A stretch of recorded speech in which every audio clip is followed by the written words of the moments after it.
Drama Anarkali, منظر سوم۔ حرم سرا میں ایک غلام گردش جس کے ساتھ صحن کا کچھ حصہ نظر آ رہا ہے۔ نماز مغرب ادا ہوئے 1 گھنٹے سے زیادہ کا وقت ہو چکا ہے۔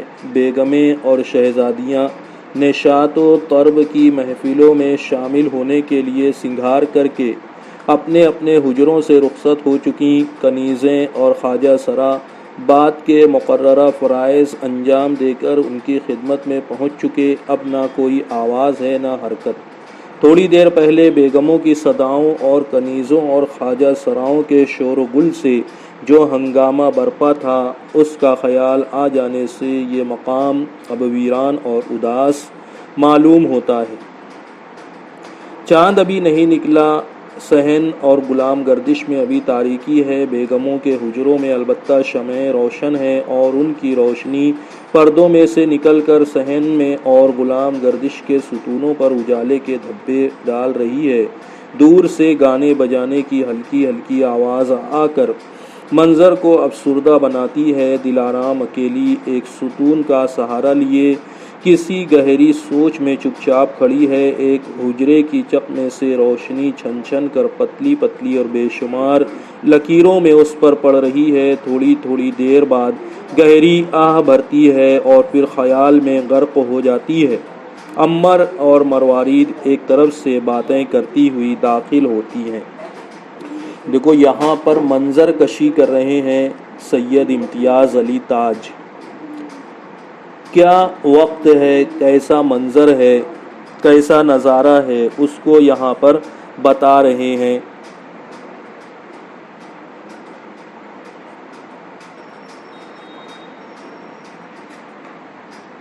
منظر وقت سب سے پہلے بتا رہے ہیں۔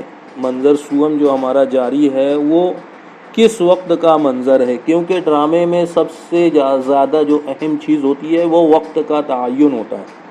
اسٹیج جب ڈرامہ کیا جائے گا تو کس وقت کا منظر ہے، صبح ہے، شام ہے، رات ہے، دوپہر ہے، گارڈن ہے، گھر ہے، بنگلہ ہے، شاپنگ مال ہے، جو بھی چیز ہے اس کا جو منظر ہے وہ دیکھنے والوں کو فوراً سمجھ میں آنا چاہیے کہ اسٹیج پہ کیا بتایا جا رہا ہے، اور یہاں پر پڑھنے والوں کو یہ سمجھ میں آنا چاہیے کہ کون سا وقت ہے اور کہاں کا منظر ہم کو دکھایا جا رہا ہے۔ یہ منظر کشی یہاں پر کی گئی ہے۔ MCQs میں یہ سوال آ سکتا ہے کہ منظر سوم میں کس وقت کا ذکر ہے، نماز مغرب کے 1 گھنٹے بعد کا ذکر ہے یا رات کا وقت ہے؟ جو آپشن اس میں دیا جائے اس کو سلیکٹ کرنا ہے۔ اس سے مناسبت رکھنے والا، اس سے قریب ترین جو آپشن ہوگا اس کو سلیکٹ آپ کو کرنا ہے۔ سمجھ میں آ رہا ہے؟ اب دیکھو یہاں پر ہر نماز کا جو ہے وہ بتا رہے ہیں۔ اس کا مطلب یہ ہے کہ اس قلعے کے اندر، محل میں، حرم سرا میں بھی نماز کا اہتمام ہوتا تھا۔ بات سمجھ میں آ رہی ہے؟ بڑے لوگ تھے لیکن اس کے باوجود وہ نمازوں کا اہتمام کرتے تھے۔ اور دوسری چیز، اگر وقت بتائیں گے 3 بجے کا وقت تھا، 4 بجے کا وقت تھا، تو اس میں کیا ہوگا کہ منظر اتنا واضح نہیں ہوگا، کیونکہ سردی کے موسم میں جب 3 بجتا ہے تو منظر الگ ہوتا ہے، گرمی کا موسم ہوتا ہے 3 بجتا ہے تو موسم الگ ہوتا ہے، منظر الگ ہوتا ہے۔ اس کو شام سے سمجھا جا سکتا ہے، جیسے مغرب کی نماز سردی کے دنوں میں جو ہے وہ جلدی ہو جاتی ہے، 6 بجے 6:15 بجے تک ہو جاتی ہے، لیکن گرمی کے دنوں میں وہی مغرب کی نماز کب ہوتی ہے؟ 7:15 بجے تک۔ ٹھیک ہے، تو وہ جو منظر ہوتا ہے نماز کا وہ ہر وقت یکساں رہتا ہے۔ مغرب کی نماز کب ہوتی ہے؟ غروب آفتاب کے فوراً بعد ہوتی ہے۔ اب وہ گھڑی سے اس کا لینا دینا نہیں ہے، اس لیے جو منظر کی صحیح نشاندہی کرنے کے لیے کہ کیسا منظر تھا، وقت نہیں بتا رہے کہ رات کا 9 بجا تھا، 10 بجا تھا، 11 بجا تھا، نماز کا سہارا لے کر کے جو ہے وہ وقت کا تعین کر رہے ہیں تاکہ بالکل واضح پکچر قارئین کے سامنے آ جائے۔ سمجھ میں آ رہا ہے؟ یہ منظر کشی ہے۔ سوال اس میں ابھی تو MCQs ہیں، تو منظر کشی کے تعلق سے سوالات زیادہ نہیں پوچھے جائیں گے، بس یہ پوچھا جا سکتا ہے کہ منظر کشی ہے، منظر سوم میں کس وقت کا ذکر ہے۔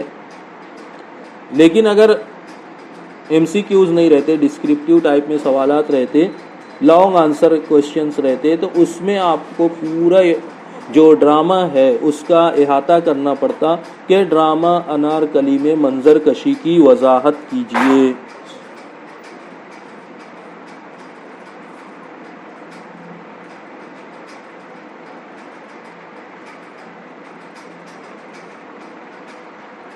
پورے ڈرامے کے منظر کا آپ کو کیا کرنا پڑتا؟ احاطہ کرنا پڑتا، بتانا پڑتا کہ ہاں اس طریقے سے منظر کشی جو ہے وہ قلعے کی ہے، حرم سرا کی ہے، باغ کی ہے۔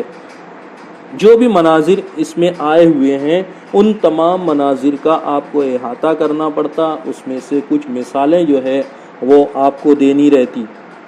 لیکن چونکہ MCQs رہیں گے اس لیے یہاں پر آپ کو اتنا تفصیل سے جواب نہیں دینا ہے، جو درست آنسر رہے گا، درست جواب رہے گا، اس کو آپ کو ٹک کرنا ہے۔ ٹھیک ہے؟ اب اتنا پڑھنے کے بعد جو ہے پورا منظر ہمارے سامنے آ جا رہا ہے کہ مغرب سے پہلے یہاں پر بڑا ہنگامہ تھا، بڑا شور و گل تھا، بڑی ہلچل تھی، لیکن اب کیا ہو گیا ہے؟ مغرب کی نماز پڑھنے کے بعد ہر کوئی اپنی مصروفیات میں لگ چکا ہے، جس کی وجہ سے یہ جگہ اب ویران اور اداس معلوم ہوتی ہے۔ اس کے بعد دیکھو اگلا منظر کس طریقے سے بیان کر رہے ہیں۔ چاند ابھی نہیں نکلا، چاند اپنے پورے اس پر نہیں آیا ہے، اس کی روشنی مکمل طور سے واضح نہیں ہوئی ہے۔ صحن اور غلام گردش میں ابھی تاریکی ہے، ہو سکتا ہے کہ چاند کی 1 2 تاریخ 3 تاریخ رہی ہو جس کی وجہ سے بہت زیادہ روشنی چاند کی رہتی نہیں ہے، جس کی وجہ سے ابھی باہر جو ہے وہ تاریکی ہے۔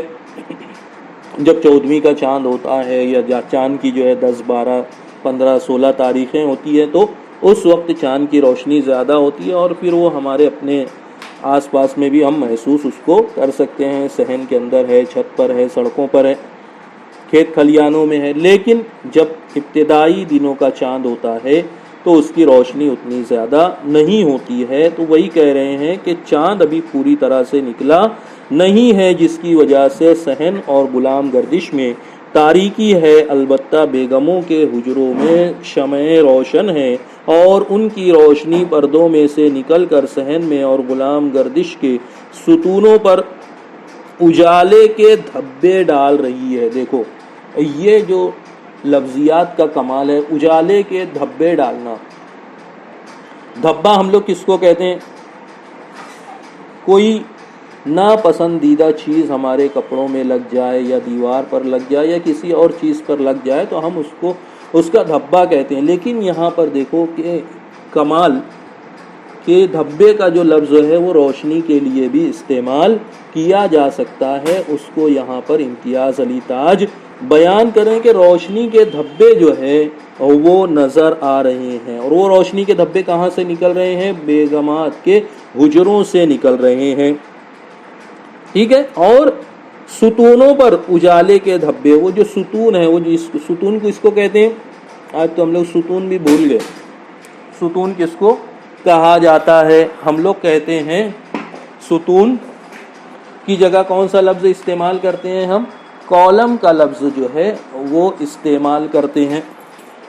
تو وہ جو غلام گردش ہے اس کے جو ستون ہیں اس پر بیگمات کے حجروں سے وہ نکل کر کے روشنی ان ستونوں پر پڑ رہی ہے۔ ہم لوگ دیکھتے ہیں کہ کھڑکی وغیرہ میں سے روشنی نکلتی ہے اور نکل کر کے وہ پڑتی ہے، تو وہی منظر دیکھو، یہ کامیاب جو منظر نگار ہوتا ہے، ڈرامہ نگار ہوتا ہے، وہ اس طریقے سے الفاظ کے ذریعے سے منظر کشی کرتا ہے، الفاظ کے ذریعے سے نقشہ کھینچتا ہے کہ وہ پورا منظر ہماری نظروں کے سامنے آ جاتا ہے۔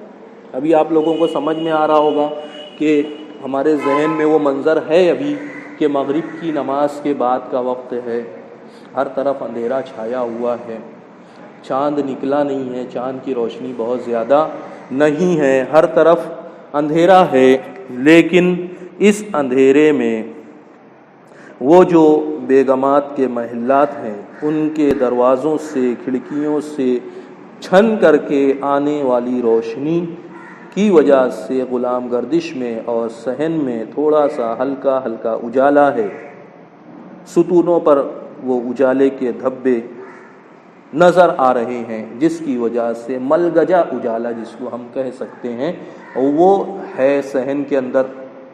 پورا منظر ہماری نظروں کے سامنے آ گیا تو یہ سمجھو کہ ڈرامہ نگار اپنے بیان میں کامیاب ہے۔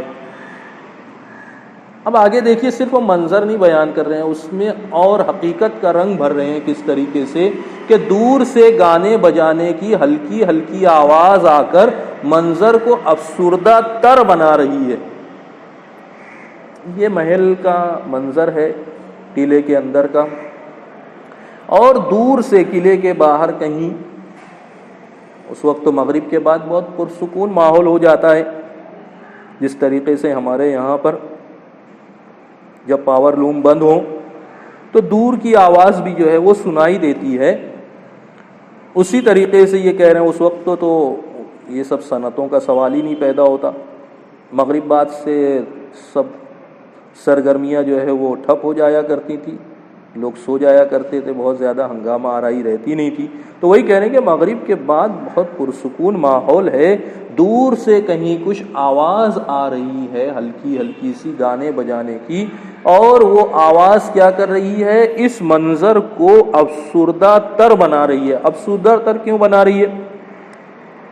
آپ لوگ فلموں میں دیکھے ہوں گے کہ جب کوئی ایسا سین ہوتا ہے، اپسیٹ سین ہوتا ہے، تو اس کے لحاظ سے اس میں موسیقی بھی دی جاتی ہے۔ بات سمجھ میں آ رہی ہے؟ موسیقی کا بھی اثر ہوتا ہے انسانی نفسیات پر، کچھ میوزک کو سن کر کے آدمی کے اندر جوش اور ولولہ پیدا ہوتا ہے، کچھ کو سننا اس کے لیے اچھا لگتا ہے، کچھ کو سن کر کے جو ہے وہ اور اپسیٹ ہو جاتا ہے، خوشی میں کچھ گانے سنتا ہے، موسیقی سنتا ہے، رنج و غم کے وقت میں کچھ گانے اور موسیقی سنتا ہے۔ تو ایسے ہی بیان کر رہے ہیں کہ یہ جو منظر ہے افسردہ منظر کیوں ہے؟ بختیار ٹینشن میں ہے، سلیم ٹینشن میں ہے، انارکلی ٹینشن میں ہے کہ بادشاہ سلامت کو اس بات کا پتہ چل چکا ہے اور دلارام آ چکی ہے اور ٹینشن وہ بڑھا کر کے چلی گئی ہے۔ ابھی یہ لوگ جو ہے دوسرے منظر کے اخیر میں ہم نے دیکھا کہ کسی کے جانے کی جو ہے وجہ سے پردہ ہل رہا ہے، لیکن کون گیا یہ لوگ دیکھ نہیں سکے، بختیار اور سلیم۔ لیکن اس بات کا یقین ہے بختیار کو کہ کوئی نہ کوئی یہاں پر موجود تھا اور وہ نکل کر کے گیا ہے ہماری پوری بات سن کر کے، ہماری گفتگو سن کر کے۔ تو وہ افسردگی جو ماحول پر چھائی ہوئی ہے، یہ میوزک، یہ سمجھ لو کہ یہ سیڈ میوزک ہے، وہی میوزک کیا کر رہی ہے، اس ماحول کے غم کو، اس ماحول کی افسردگی کو مزید بڑھا رہی ہے، اس میں مزید اضافہ کر رہی ہے۔ سمجھ میں آ رہا ہے سب کو؟ بالکل سچا منظر، بالکل حقیقی منظر ہماری نظروں کے سامنے جو ہے وہ امتیاز علی تاج الفاظ کے ذریعے سے کھینچ رہے ہیں۔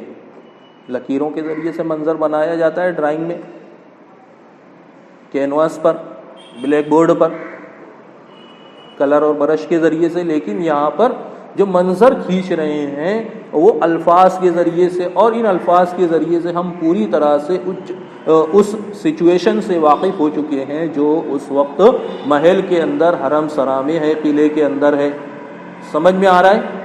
اب دیکھو آگے، دلارام اکیلی ایک ستون کا سہارا لیے کسی گہری سوچ میں چپ چاپ کھڑی ہے، ایک حجرے کی چک میں سے روشنی چھن چھن کر پتلی پتلی اور بے شمار لکیروں میں اس پر پڑ رہی ہے۔ تھوڑی تھوڑی دیر بعد گہری آہ بھرتی ہے اور پھر خیال میں غرق ہو جاتی ہے۔ عنبر اور مروارید ایک طرف سے باتیں کرتی ہوئی داخل ہوتی ہیں۔ وہاں سے نکل کر کے آئی ہے یہ سلیم کے ایوان میں سے سب باتیں جو ہے اس نے سنی ہیں۔ کس کی؟ بختیار اور سلیم کی۔ اس نے دیکھ بھی لیا ہے کہ مجھ کو دیکھ کر کے بختیار نے کیا کیا تھا، انار کے پھولوں اور کلیوں کو چھپا دیا تھا۔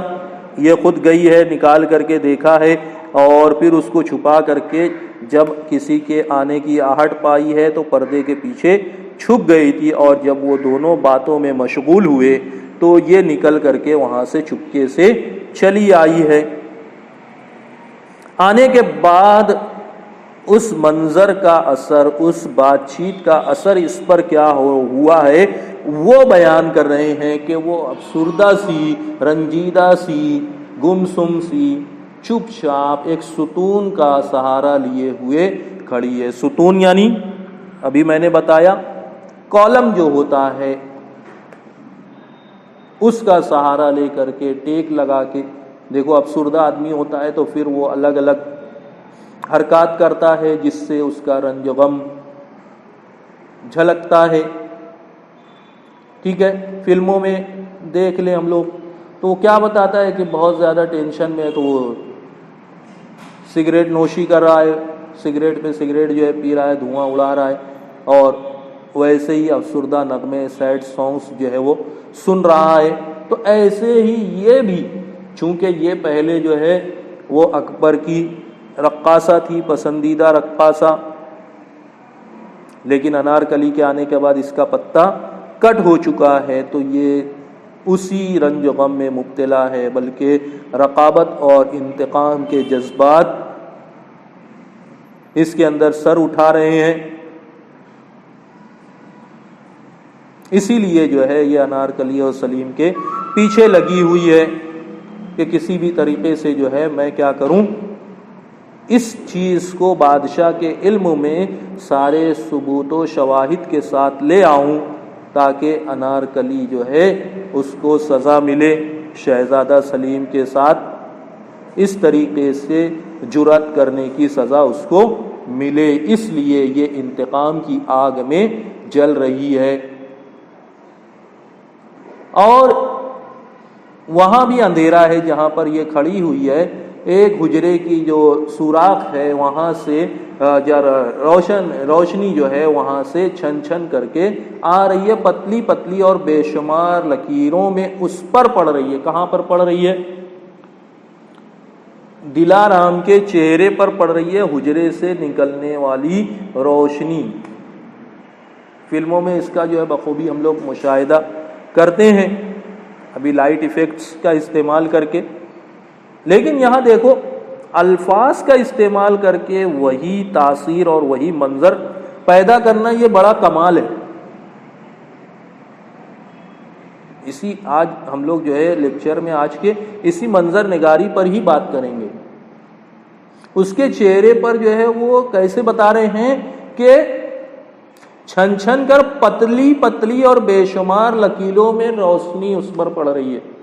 ابھی لائٹ ایفیکٹس کے ذریعے سے اس پر روشنی کا اثر بتانا بہت آسان ہے، لیکن الفاظ کے ذریعے سے اس کا جو ہے خاکہ کھینچنا یہ بڑے کمال کی چیز ہے کہ پتلی پتلی لکیروں کی صورت میں، اب وہ روشنی ہے تو وہ اسٹیبل تو رہے گی نہیں، اس میں تھوڑی بہت حرکات ہوں گی، کم زیادہ ہوگی وہ روشنی، سمجھ میں آ رہی بات؟ اور پتلی پتلی ہے اور بے شمار لکیریں ہیں۔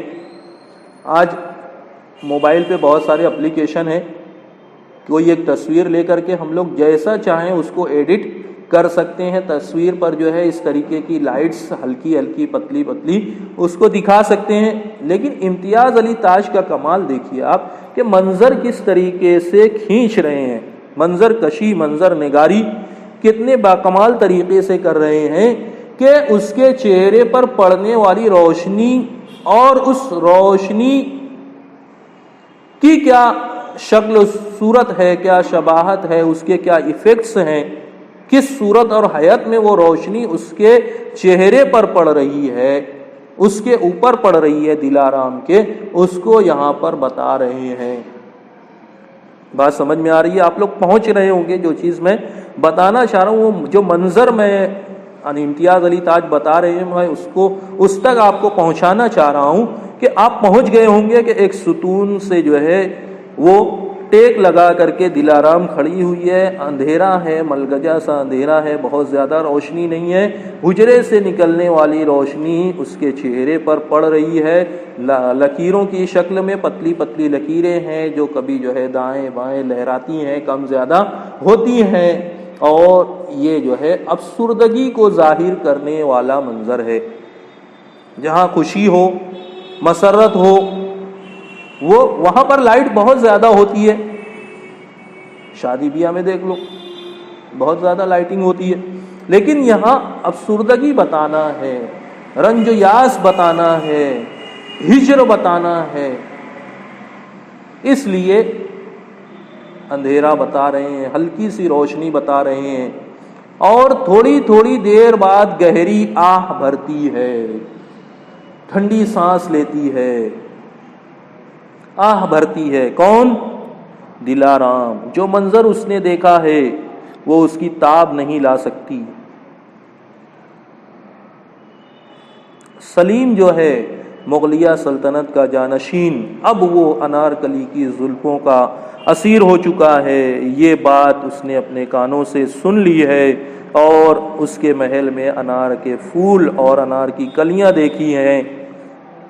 اس کے بعد میں اس نے چال چلی کہ بادشاہ سلامت کو بھی بھیجا، بادشاہ سلامت نے آ کر کے تنبیہ کی، اس کے باوجود بھی سلیم جو ہے وہ انارکلی کو کسی بھی طریقے سے بھولنے کو چھوڑنے کو تیار نہیں ہے۔ تو اس سے اس بات کا رنج ہے، قلق ہے، افسوس ہے کہ اب میرا کیا ہوگا۔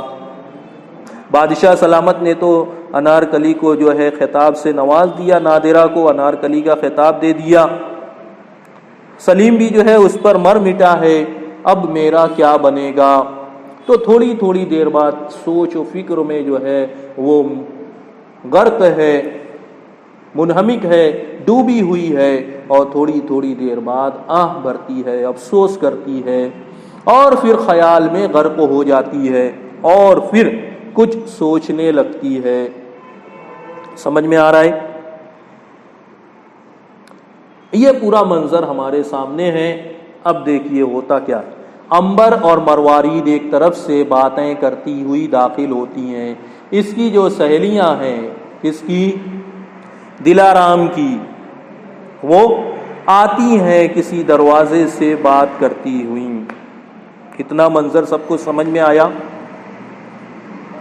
یہ اتنا حصہ ایسا ہے کہ اس پر جتنی گفتگو کی جائے کم ہے، اور بھی اس کے بہت سارے پہلو نکل سکتے ہیں، بہت اس کی وضاحت کی جا سکتی ہے، اس کا ایکسپلینیشن کیا جا سکتا ہے اور بہترین طریقے سے، لیکن چونکہ ابھی ہمارے لیے ایم سی کیوز زیادہ اہمیت کے حامل ہے، اس لیے ہم منظر نگاری کو اور اس کی وضاحت کو یہیں پر روکتے ہیں۔ آج کا لیکچر جو ہے ہم لوگ یہیں پر ختم کرتے ہیں۔